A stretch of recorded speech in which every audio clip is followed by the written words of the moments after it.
পোষা প্রাণী বিক্রির বিভিন্ন দোকান থেকে উদ্ধার করা হয় এসব কাছিম।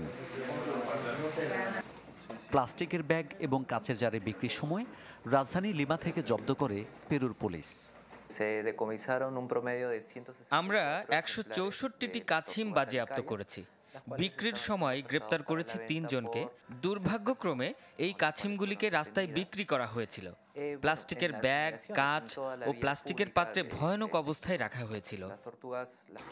তারিকায় নামে পরিচিত হলুদ দাগের এসব কাছিম মেলে পেরুর বিভিন্ন নদীতে। তবে দিন দিনই কমছে সংখ্যা, তাই নড়ে চড়ে বসেছে দেশটির national forest and wild life service. এটি অ্যামাজন অববাহিকায় বাস করে।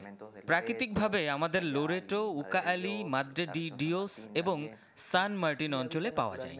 এক একটি কাছিম ৫০ থেকে ৮০ পেরুভিয়ান সোল অর্থাৎ ১৪ থেকে ২১ মার্কিন ডলারে বিক্রি হয়।